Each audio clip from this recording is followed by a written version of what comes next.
Hey, welcome back to the channel. I don't wanted just to show where my Swiss Army knife collection is um, nowadays. A couple of years ago, last year, I probably only had 3 or 4 um, sacks, and I just wanted to show them all. But it brought up a lot of questions. Like I think that the Swiss Army knife is the most personal knife you can get. I'll explain that in the upcoming video. But some other things come up as I pulled these knives out, as I'm trying to put all of my Swiss Army knives in a collection. What is a Swiss Army knife? Is this a Swiss Army knife? Do you consider this Chinese knife to be a Swiss Army knife?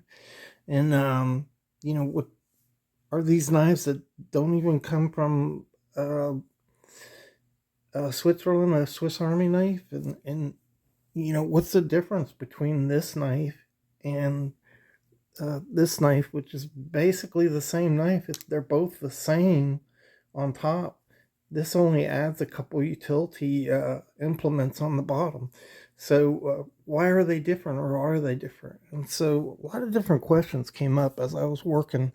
And I'm going to show my collection, but I'm going to talk a little bit about those things too in the upcoming video if you'd like to join me.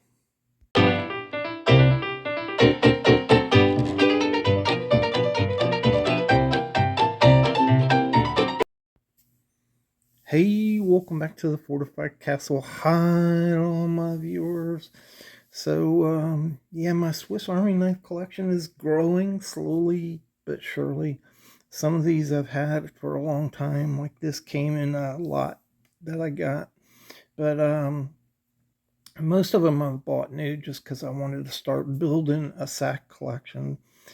And as I'm preparing for this, the thought came to me that the Swiss Army knife is the most personal knife that you can have. And if you think about that for a minute, we have these knives. Some of us have more than one knife, but usually one of the knives is like an identifying knife. It's us, right? It's what we like and our favorite, and it's personal.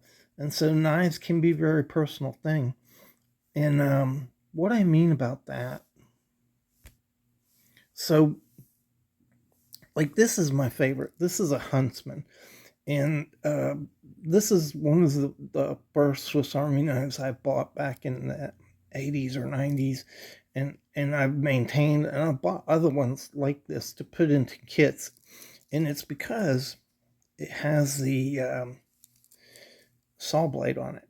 And so I like to hike, camp, and hunt, and the saw blade is just fantastic to have in an emergency type situation. But it's not only the saw blade, because if it was a saw blade, that's what the camper's all about, and it's thinner. It's only a 3 layer knife, so the camper has the saw blade. So what why this Huntsman is my favorite is because it also has the scissors on it right there. So both of those things are really useful in the woods, and why this is my favorite. But as I looked at these knives, I realized, for a lot of people, the Spartan is their favorite knife. It's simple. It's like a utility knife, but it adds a corkscrew and a awl to it, which utility knife has an awl.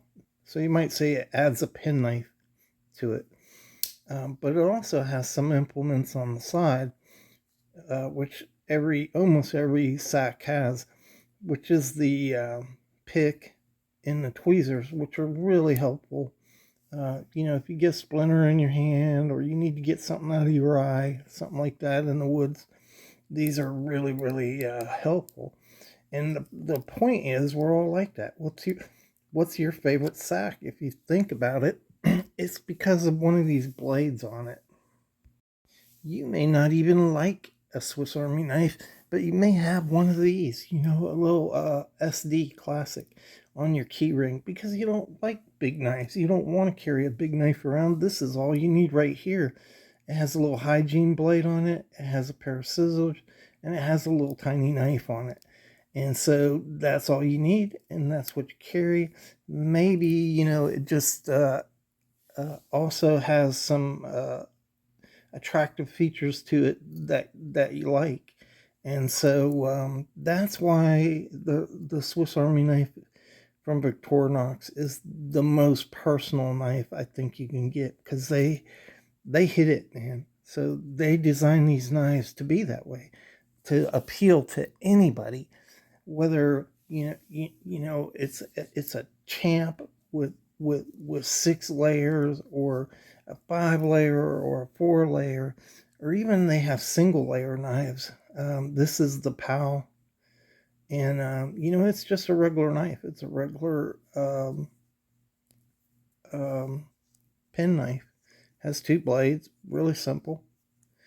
So they really have a knife for everybody to um, appeal to anybody, even big camping knives. And nowadays, they are offering the class style knife.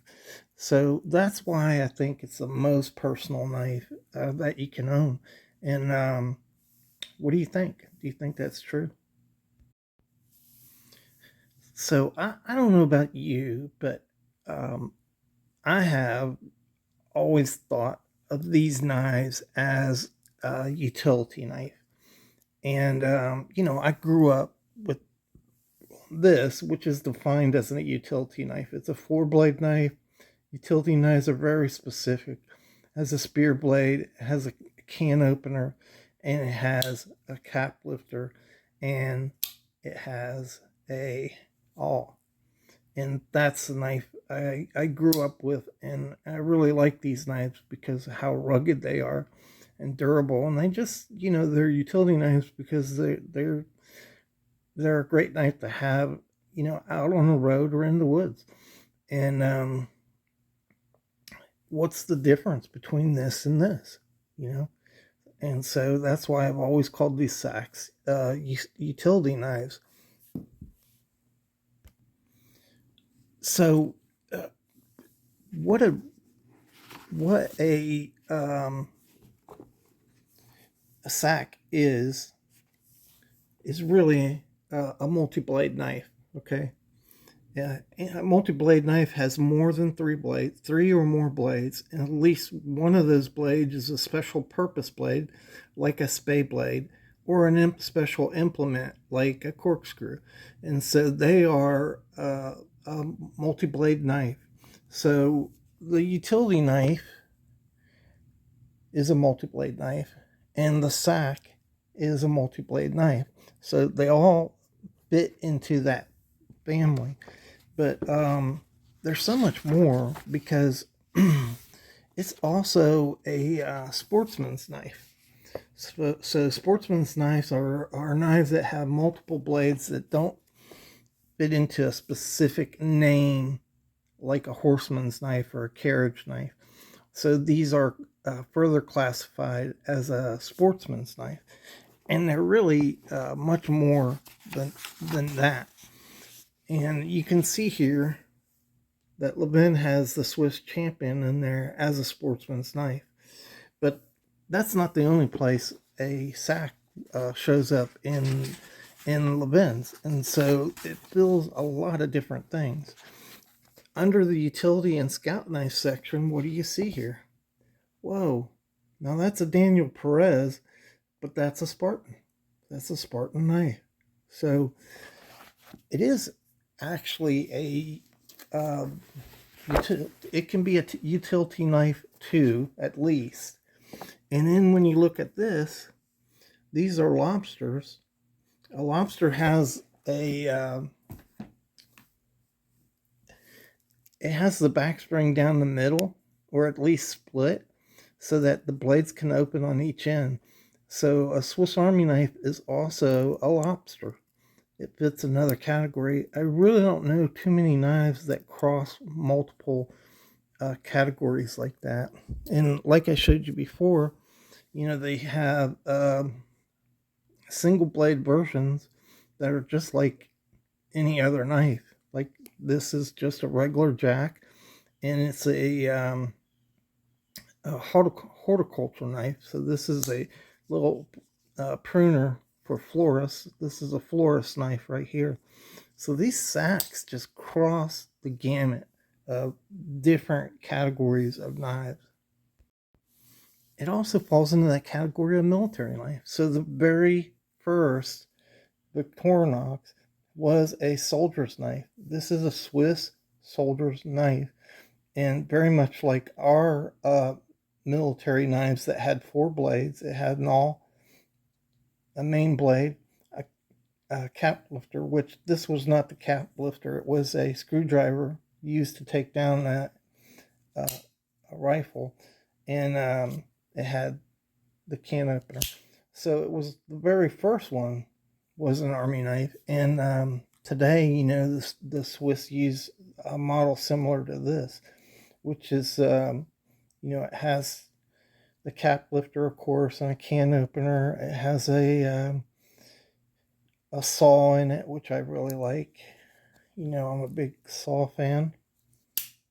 Has a huge lock and main blade, and also a screwdriver and an awl on the back.